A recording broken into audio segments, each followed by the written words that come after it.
उत्तर प्रदेश के बदायूं में दो सगे मासूम भाइयों की कथित तौर पर गला काटकर हत्या कर दी गई। घटना से गुस्साए लोगों ने आगजनी की और इलाके में तनाव का माहौल है। भारी फोर्स भी तैनात किया गया है। बदायूं के डीएम मनोज कुमार ने कहा है कि हमें सूचना मिली है कि एक आदमी ने एक घर में घुसकर 11 और 6 साल के दो छोटे बच्चों की हत्या कर दी और इसके बाद लोगों में हड़कंप मच गया। लोगों से शांति बनाए रखने को कहा गया है और शवों को पोस्टमार्टम के लिए भेज दिया गया है। हत्या का कारण अभी स्पष्ट नहीं है, कार्रवाई जारी है।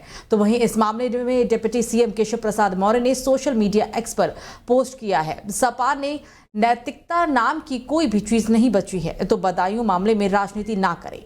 वैसे सपा और अपराधियों का संबंध यूपी का बच्चा बच्चा जानता है। ये बहुत ही पीड़ाजनक जघन्य अपराध है।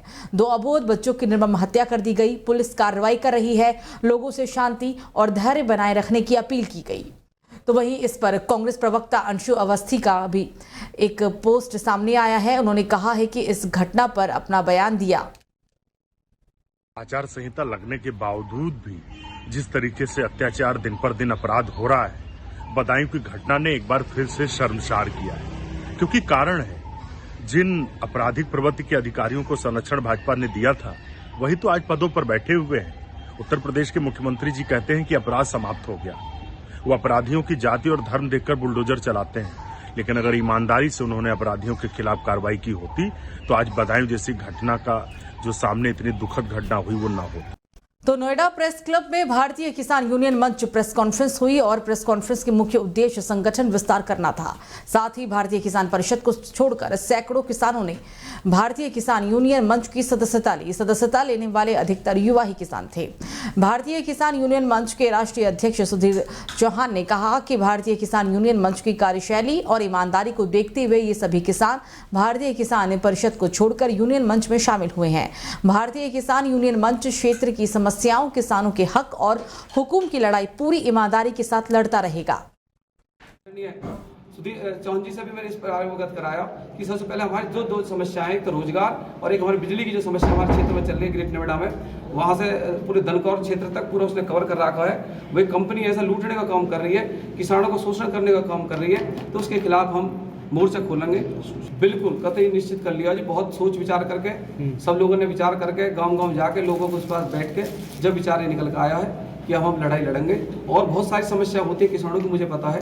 तो क्या सेक्टर 24 या एनटीपीसी दादरी? एनटीपीसी दादरी। लड़ाई जीतने का विषय नहीं है जी। देखिए, व्यवस्थाओं का विषय है। हम पहले दिन से बोलते थे, संगठन जो है वो डेमोक्रेसी से चलता है।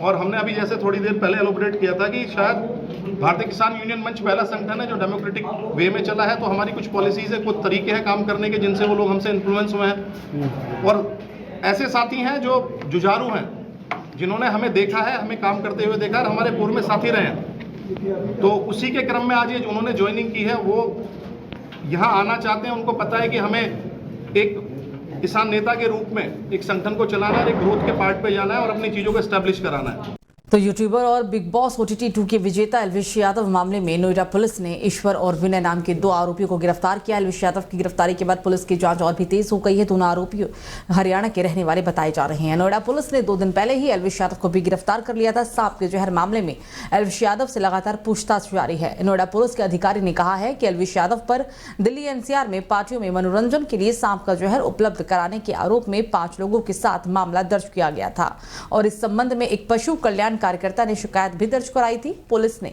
कई दिनों की जांच के बाद एल्विश यादव को गिरफ्तार कर लिया था। वहीं उसके साथ ही 2 और आरोपी ईश्वर और विनय को गिरफ्तार कर उनसे पूछताछ की जा रही है। मुकदमा अपराध संख्या 461/23, जिसमें कुछ दिनों पहले एल्विश यादव की गिरफ्तारी हुई थी। उसी मुकदमे में आज सुबह 2 अन्य लोगों की गिरफ्तारी हुई है। इनका नाम ईश्वर और विनय है। ईश्वर राहुल सपेरा से लगातार बात करता रहता था और उसका अपना बैंक्वेट हॉल है जहां पर वो सांप बुलाता था और सांपों का जहर मंगाता था। विनय ईश्वर यादव का खास दोस्त है और अक्सर ही साथ में रहते हैं। ईश्वर और विनय की आपस में साठगांठ थी और यह लोग सांपों का आदान प्रदान और विष का आदान प्रदान करने में मदद करते थे। दोनों लोगों को न्यायिक हिरासत में भेजा जा रहा है अन्य विधिक कार्रवाई।